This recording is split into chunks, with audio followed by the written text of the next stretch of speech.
Olá, gente, tudo bem?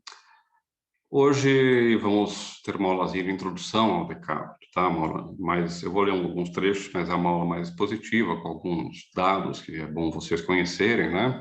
Uma coisa que vocês encontram em qualquer introdução, né? Por exemplo, a introdução dos pensadores ou alguma história da filosofia, vocês vão encontrar mais ou menos o que a gente vai ver agora, tá? Descartes, né? René Descartes nasceu em uma cidadezinha francesa, né? Pequena nobreza, né? O pai dele era um cartório, seria o equivalente ao dono, um funcionário de cartório aqui, né? Enfim, mas era uma família que não era pobre, mas também não era rica, né? Uma classe média provincial bem, assim, normal da França do século XVII, né? Ele nasceu em 1596, né? E morre em 1650, né? Vocês veem, então, que ele é um pouquinho posterior, né, ao Galileu. O Galileu já estava publicando as primeiras obras em 1590, né, no finalzinho do século XVI, e Descartes, então, é uma geração posterior a ele, né?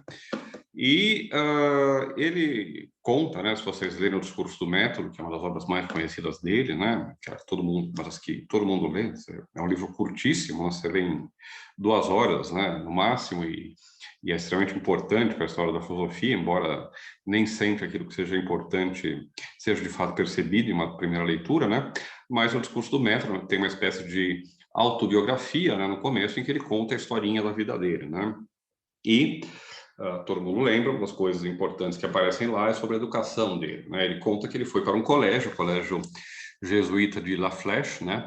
Na França do século XVII, do século XVI, século XVII, né? Grande parte da educação estava na mão de instituições religiosas, né? E algumas dessas foram muito importantes para a história do pensamento, né? La Flèche é uma delas. Port-Royal, de onde saíram Antoine Arnaud, Pierre Nicole, a lógica de Port-Royal, a gramática de Port-Royal, né? É outra, né? Então eram os centros de excelência, né, do ensino naquela época. E mesmo assim, vocês se lembram, né? O relato que o Descartes faz é de uma insatisfação completa. Ele fala que não aprendeu nada, que se interessava um pouco pelas matemáticas, pela sua certeza, mas que quando eles iam estudar natureza, filosofia, eram aquelas divagações aristotélicas, até uma crítica bastante dura, né? Mas o fato é que, mesmo assim, a formação dele lá, claro, marcou ele muito. Tá? Eu sempre digo para vocês que a filosofia moderna se faz uma dialética entre tradição e ruptura, entre continuidade e novidade, né? E o caso do Descartes é muito clássico disso. Lembro, recomendo, já devo ter falado isso para vocês, né? Estudem, por exemplo, o Índice Escolástico Cartesiano ou o comentário ao discurso do método ambos do Etienne de Jusson, né, que mostram muito a presença, né, do vocabulário, dos modos, dos problemas típicos da escolástica no Descartes, né? Agora, qual a escolástica, né? Quando a gente fala, Descartes critica o ensino, a lógica aristotélica, o ensino, não é qualquer uma, né? Já não é mais só a escolástica, digamos assim, clássica das décadas de ouro, da Tomás de Aquino e assim por diante, né? A formação em La Flèche era marcada pelas obras mais recentes da escolástica, pela chamada escolástica da escola conimbricense, ou seja, de Coimbra, né, os portugueses, Caetano, né, Pedro Hispano e assim por diante. É marcada também pela presença de pensamentos dos jesuítas como Soares, enfim. É uma escolástica já mais elaborada, mais tardia, né, e que sobrevive, né? A gente tem essa ideia de que a filosofia moderna é a ruptura com o pensamento escolástico. O pensamento escolástico clássico já havia sido abandonado, ou pelo menos deixado para trás, pelo menos no Renascimento, mas um pensamento escolástico moldado nas práticas, né, da escola de Coimbra e assim por diante, permanece até o final do século XVIII, muitas vezes até o começo do século XX, fora dos centros do pensamento europeu, na periferia do pensamento europeu, né? No Brasil até o século XX, né? Bom, e, enfim, é importante, por exemplo, ler esses autores. A gente não tem tempo de fazer isso aqui, de discutir isso aqui, mas o Gilson é uma boa dica para isso, tá? E outra coisa interessante é pensar qual era o tipo de formação matemática que ele teve lá, né? Ele fala, olha, matemática me interessava, mas não tem ainda aquela paixão, aquela centralidade que vai ter depois na obra do Descartes, né? Descartes é conhecido por todos, talvez antes como por muitos, talvez antes como matemático, como um filósofo, né? Você encontra o Descartes quando está no colégio, quando está na escola estudando, né? Só que, assim, essa paixão pela matemática, ela só viria um pouco depois, né?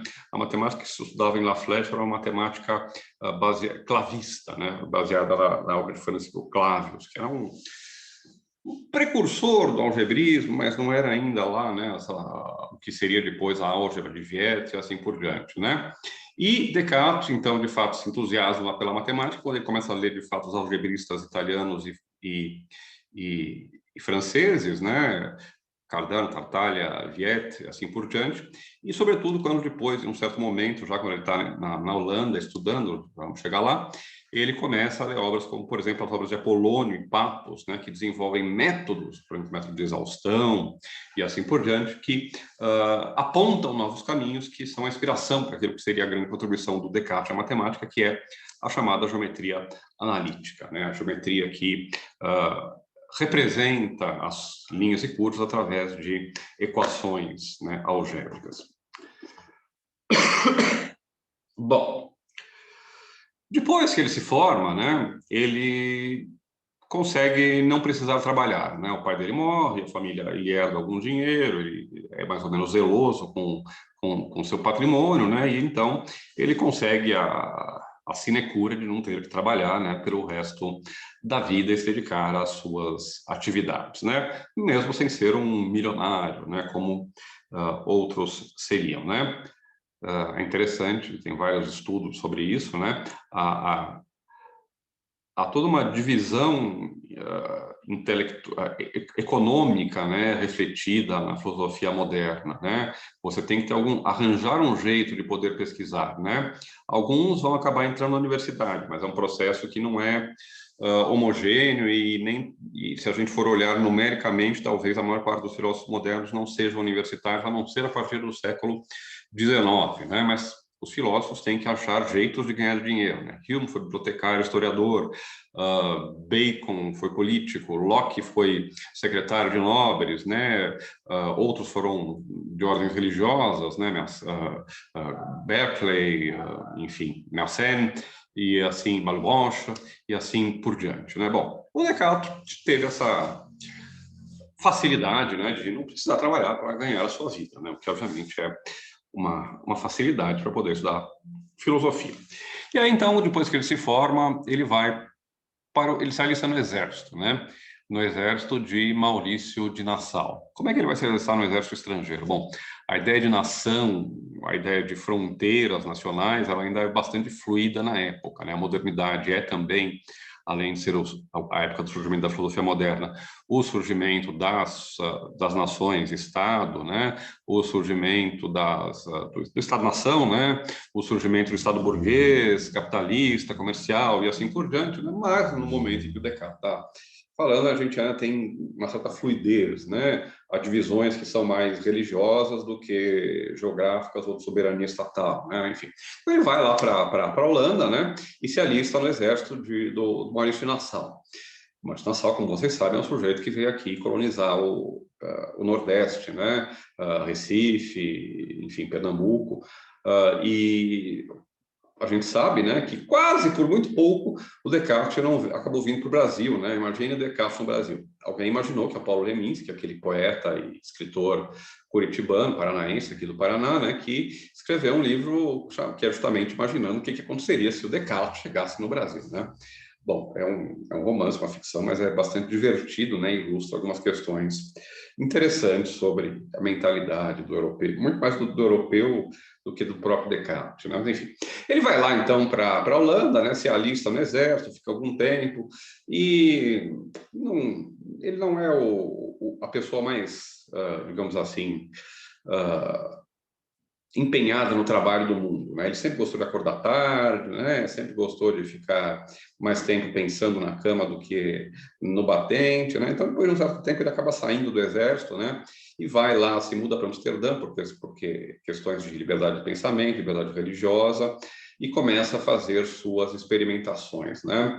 E uma das assim, em Amsterdã havia uma maior liberdade religiosa, né, porque era uma cidade cosmopolita por causa do comércio, né?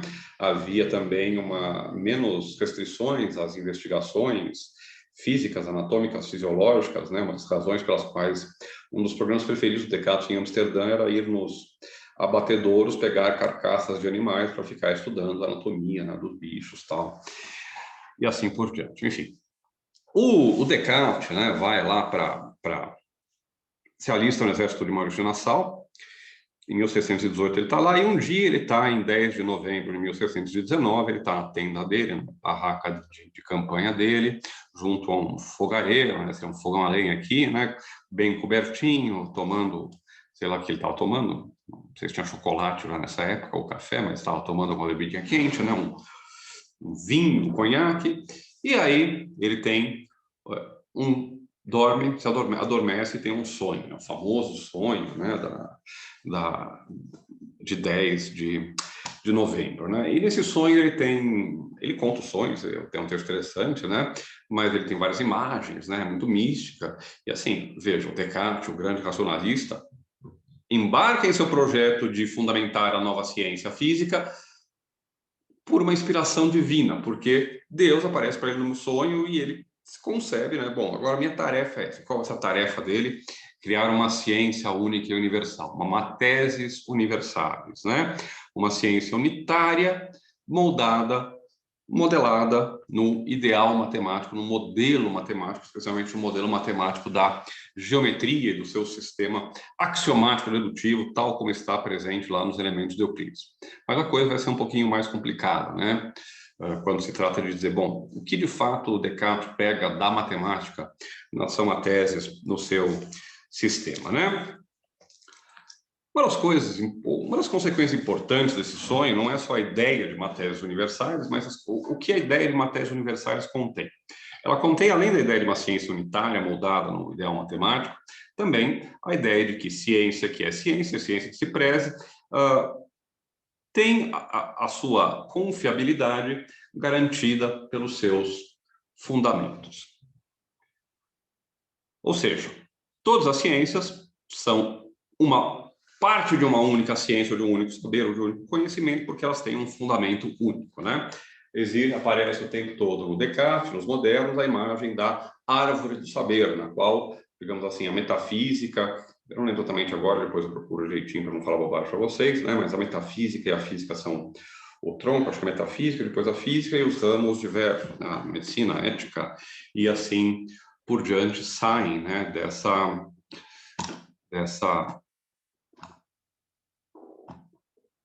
árvore do saber, tá? Deixa eu parar aqui um pouquinho. Então, a ciência, então, tem a sua unidade pelo fato de que ela parte ou depende de um fundamento único, né? A tarefa, então, do Descartes de buscar um fundamento único lá nas meditações, né, da dúvida, em encontrar no Costo, é, na verdade, a realização desse ideal que já é prévio, né? Não é que o Descartes começa a pensar do nada, ele está buscando uma coisa, uma direção que é dada por esse sonho, né? E, finalmente, uma coisa importante, né? Ele concebe isso como ser uma missão divina, né? É uma tarefa que Deus deu para ele de fundamentar um novo conhecimento a partir do zero, né? Bom, algumas coisas, né, sobre a vida de Descartes, tá? Depois que ele vai, então, para lá em Amsterdã, 1618, 1619, ele começa a escrever uma obra que ele vai terminar 10 anos depois, mas que ele não vai publicar em vida, que são as Regras para a Direção do Espírito, que é uma obra absolutamente fundamental para a vida de Descartes, porque é onde ele explicita tudo aquilo sobre o método, que depois fica mais ou menos, muitas vezes, não tão desenvolvido, né, nas obras posteriores. Fica subentendido porque aquela exposição, digamos assim, é a mais completa, mas nunca foi publicada, né? Embora circulasse um pouco, mas ficou inédita, né? Inclusive, se a gente lê as regras, né, fica óbvio que a tese de que não há evolução no pensamento de Descartes, de que o pensamento de Descartes é uma unidade, sempre foi, né, não se sustenta, né? Há teses que são reelaboradas, retratadas das regras em relação aos princípios de filosofia, por exemplo, há questões que são abandonadas, enfim. É claro que há uma mudança e uma evolução. Os preceitos metodológicos das regras, embora sejam fundamentais, as regras, embora sejam fundamentais para entender o método cartesiano posterior, não se identificam, elas são diferentes, mas trazem, digamos assim, elas mostram, revelam os temas que estão por trás de muitos dos pensamentos das teses posteriores do Descartes. Nesse período, né, em que ele está na Holanda, depois ele volta um pouco para a França também, ele começa a desenvolver de modo mais concreto investigações de natureza física e matemática, né? É nesse momento que ele começa a investigar, por exemplo, o que vai ser depois a geometria analítica, através da investigação da álgebra, do Apolônio, das curvas, né, e assim por diante. E é também o momento que ele começa a fazer pesquisas concretas de anatomia, né, de fisiologia, isto é, do funcionamento do corpo humano e dos animais, e também, por exemplo, de ótica, né? Amsterdã era um centro, né, de produção de lentes e de aparatos ópticos, né, na Europa. Ele aproveita isso para fazer vários experimentos, inclusive uma das leis, existe uma lei dentro da ótica que se chama as leis Néel-Descartes, que é sobre refração, difração, enfim, uma lei só sobre a incidência dos raios, né, em um certo meio, como é que eles saem, o ângulo em que eles vão sair do outro lado, assim por diante. Isso aí foi estabelecido experimentalmente pelo Descartes, né? Então, o sujeito está preocupado basicamente com a investigação do mundo. Tem uma passagem de uma carta, eu não lembro agora quem é a carta, né? Mas em que ele diz o seguinte: eu me dedico à investigação da natureza, as coisas são importantes, as coisas práticas, né? E reservo para a filosofia algumas horas durante o ano, né? Alguns dias aí, umas manhãs, e pronto, né? Porque isso não é tão importante assim, o que importa mesmo é essa tarefa prática que a gente tem, né? E aqui, então, eu já quero introduzir um outro tema que é fundamental e que vai percorrer a nossa leitura do Descartes, uma pergunta que eu vou fazer, né? Tentar responder em certa medida, mas que eu também deixo para vocês como leitmotiv, né, com o fio condutor da leitura, bom, o que o Descartes quer fazer? Descartes é um metafísico que quer fundamentar uma nova física de modo que ela seja coerente com o seu sistema metafísico, ou é um físico que está buscando um fundamento, né, uma unidade para dar à física nova esse status de matéria universalis, né? Ou seja, é um metafísico em busca de uma física ou um físico em busca de uma metafísica, né? Descartes é antes um cientista natural, né? Ou Descartes é antes um filósofo na tradição metafísica clássica, né? E eu não tenho a menor hesitação em dizer que eu tendo a achar que é claro que ele é mais um físico, ele está mais preocupado com a física, e a metafísica é, digamos assim, uma consequência, um aspecto não colateral, né, mas complementar desse projeto. Descartes é um físico em busca de uma metafísica. E, claro, quando ele encontra a sua metafísica, as descobertas, né? O Ferdinand Acquier tem um livro que se chama Descoberta Metafísica do Homem em Descartes, né?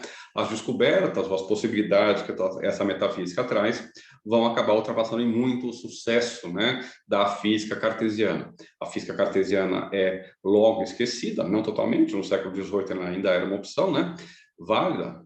A gente acha que o século XVIII é o século da física newtoniana, mas leibnizianos, cartesianos e newtonianos competiam, né, entre si para dizer qual era a melhor física, né? Então, essa é uma questão que vai nos guiar, né? Para vocês verem como ele estava preocupado, primeiramente, com a investigação prática do mundo, né? A investigação empírica do mundo, é nesse momento que ele vai escrever uma série de textos científicos, né? O Homem, o Tratado sobre a Luz e o Tratado sobre o Mundo.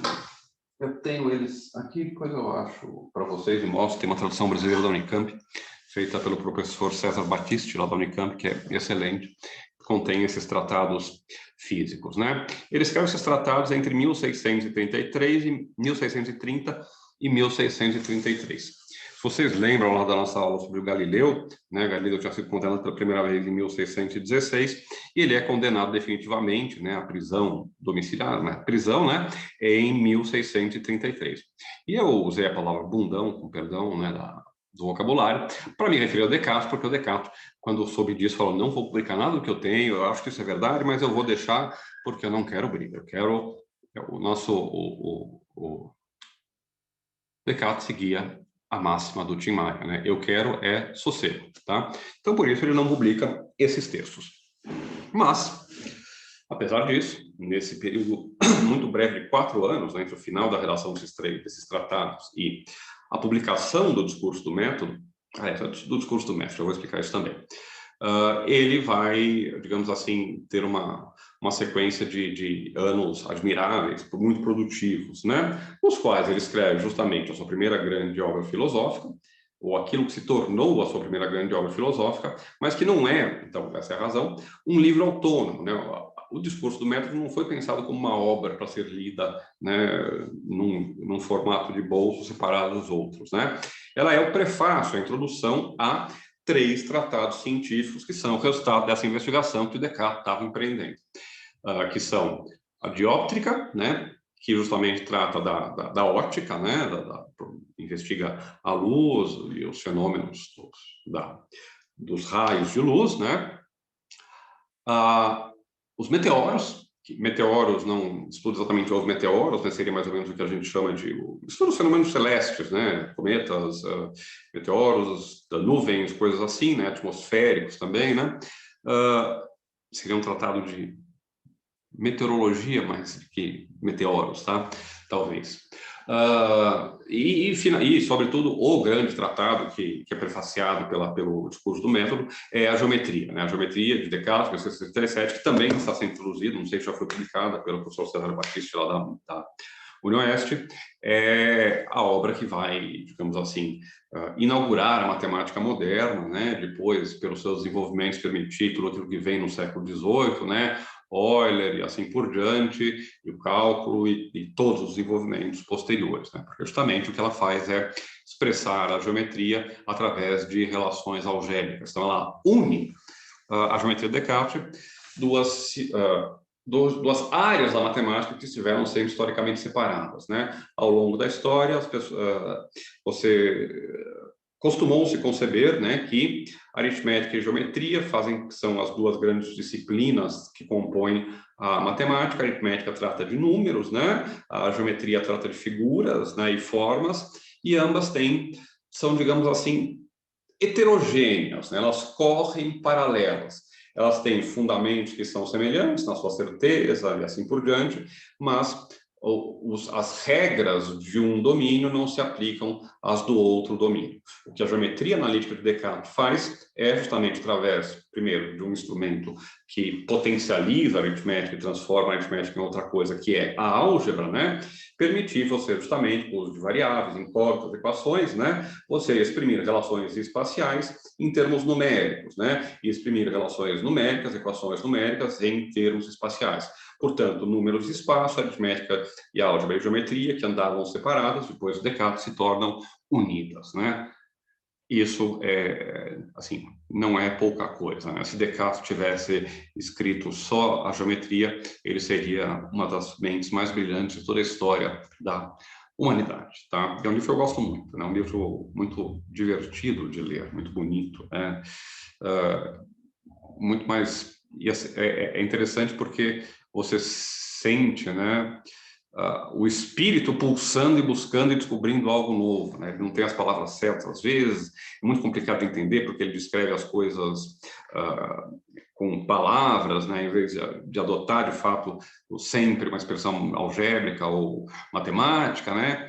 Mas é um livro muito interessante, tá? Bom, depois, né, que ele publica então essas obras, ele começa a escrever aquilo que é a sua mais conhecida obra propriamente filosófica, que são as meditações metafísicas. A gente viu que, vocês viram, quando vocês forem ver a aulinha lá sobre o prefácio a carta aos aldeão e aos senhores professores da Faculdade de Teologia de Paris, né, vocês vão ver que ele tinha pretensões bastante importantes, né, para essa obra, a primeira obra propriamente filosófica dele, no sentido de metafísica, né? E é uma obra com a qual ele estava tão preocupado que, como a gente sabe, ele não só submeteu ela à leitura aos amigos, mas ele pediu que os amigos ou conhecidos, né, enviassem objeções, né, críticas a essa obra que ele pretendia revolucionária, né? Essa tarefa de enviar objeções ficou sob o cuidado de um sujeito chamado João Cáter, né, o Cáteros, e o Cáteros mandou para os principais teólogos da Europa, né, Hobbes, Gassendi e assim por diante, né, as meditações para que elas fossem respondidas, né, para que eles fizessem objeções e Descartes respondesse. Saiu uma primeira edição em 1641, em 1642 sai uma segunda edição, ambas em latim.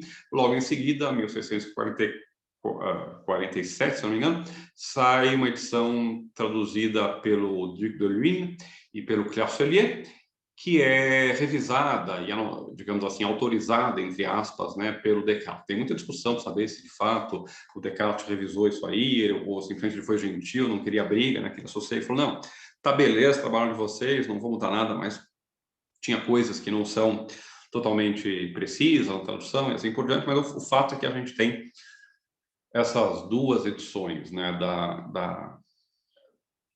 das meditações, né? Há já uma briga para saber se na edição latina a gente tem que usar a primeira ou a segunda edição, né? A maior parte das pessoas usa a segunda edição.